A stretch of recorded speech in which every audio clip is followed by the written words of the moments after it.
嘿，大家伙早喽！1月29号星期一，新的一周。最近正好是这个蝉鸣的声音最大的末期，再过1-2周就会少很多了。这边的蝉特别的多。昨天我看我的节目，在大阪城里声那么大。昨天的强度不小，今天好累呀，跑不动。今天轻松跑了，今天和明天都得轻松跑调整，因为后天要多练一天，后天是周3，是合练的日子。还不知道这周什么课表，但是按照轮回看，可能是冲400米或者是321这种。正好昨天练了强度课，小伙伴们问说强度课跑多快呀？一会儿咱们聊聊啊，加油干，加油干！8公里多去喝口水，喝口水，再绕一圈回家了。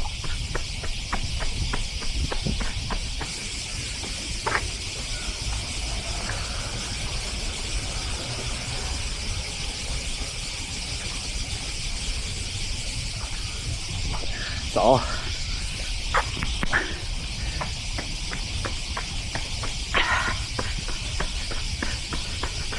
这一天也不下雨，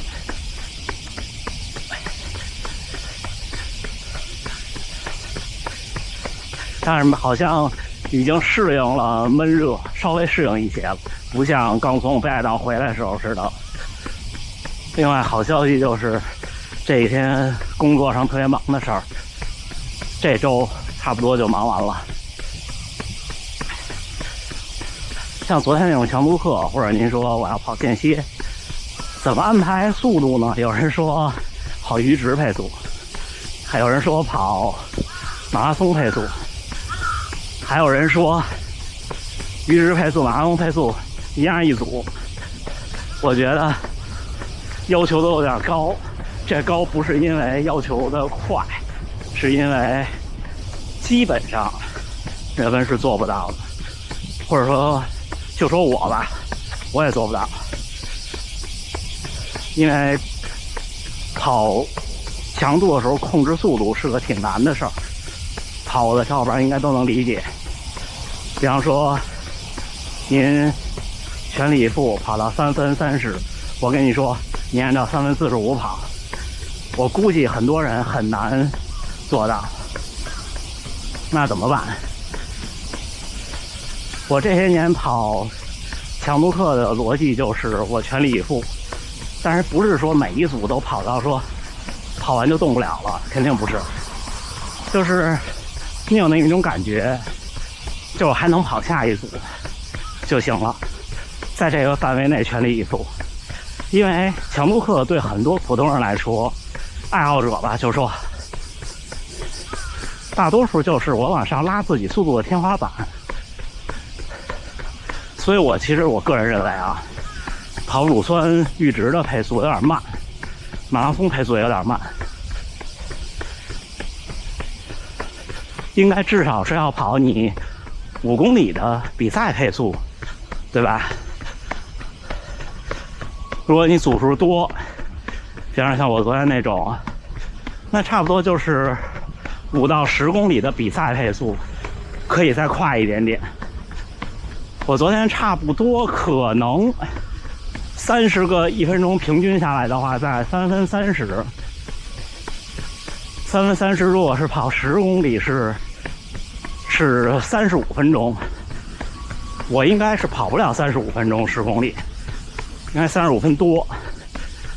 现在10公里的最好成绩是今年的大阪半马创造的，好像是35分50多。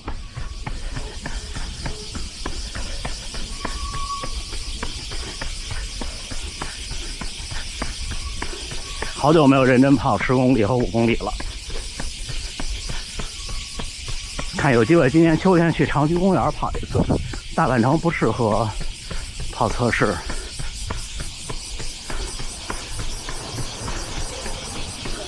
所以可以这样说，就如果您跑变速跑，像我昨天那种，所谓变速跑就是组间是跑，不是走，也不是停。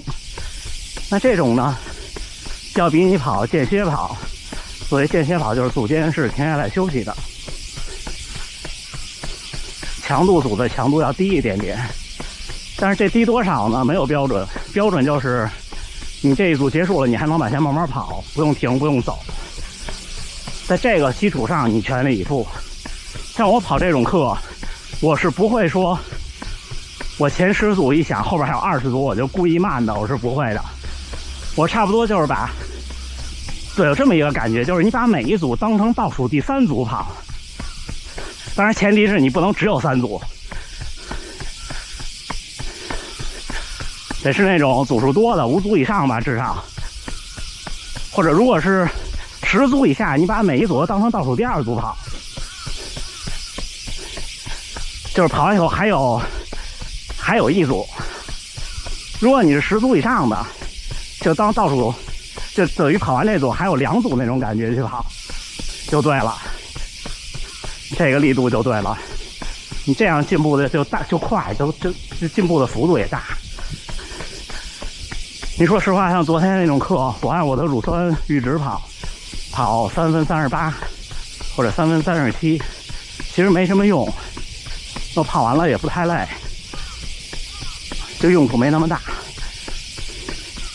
就这事儿是这样，我觉得跑步是特别遵守，都不能叫28法则，可能叫19法则，就是你最后前进的那几%，能起到特别大的作用。这就跟练长距离一样，跑30公里，主要是为了体验26公里到30公里那感觉，但是为了这4公里，你就得先跑26公里。强度课也一样，你都已经决定今天付出强度，然后明天轻松跑了，那就不要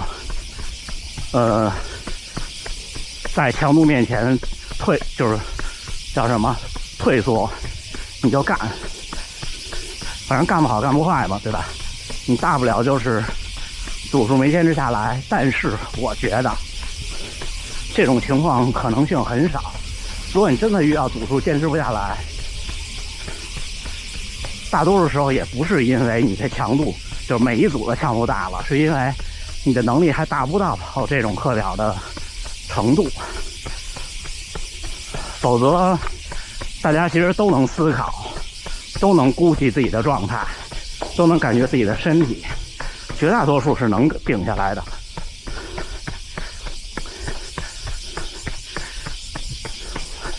前2天好像是上周，我的 Facebook 告诉我8年前的今天你有个回忆照片，要不要看？我看的是我第一次跑那个33公里的大2环北京，那就属于当时超出我的能力。我在大观园那儿就坐着喝了1瓶水就休息了。我是从朝阳门出发的，到大观园还不到一半，而且是夏天。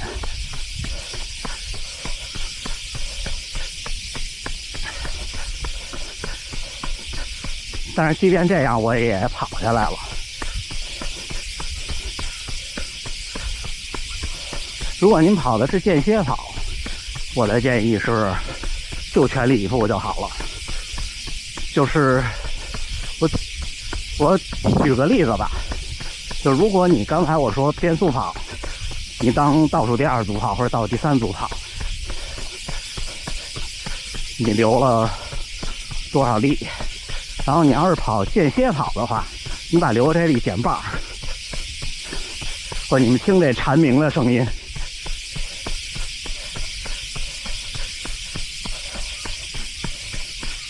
像背景噪音一大，我最后处理音轨的时候，降噪什么的一弄就有点失真，大家就见谅吧。他比我声都大，我得喊。间歇跑就几乎全力以赴。然后还有个小窍门就是，倒数第2组尽量不掉，但是可以稳住。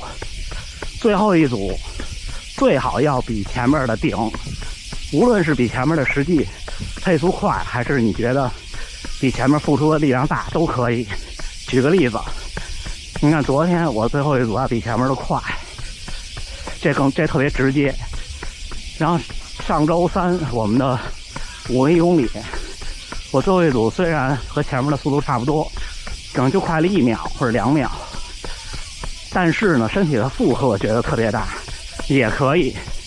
就是你千万别越到最后就松了。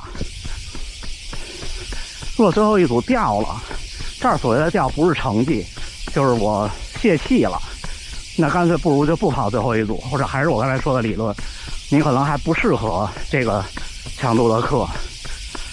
那组间休息怎么定呢？我还是我的观点，1公里包括1公里以下的，不要超过2分钟，不管是慢跑还是停。然后1公里以上，3公里以下的可以考虑3分钟。我跑过3个5公里，3个5公里我之间是慢跑8分钟，如果是休息的话可以考虑5分钟。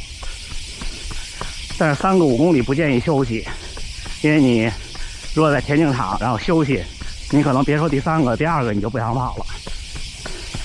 还有一种课是2个10公里，我从来没敢试过。2个10公里那种中间就是休息，为什么呢？第2个10公里模拟马拉松的第30公里冲刺那感觉。行，现在往家跑15公里结束差不多。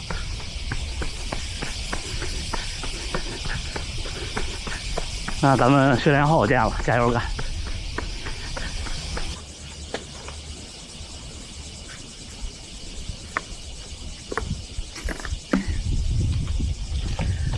！7月29号星期一清晨6点34，训练结束。今天只跑了15公里，平均配速5分07。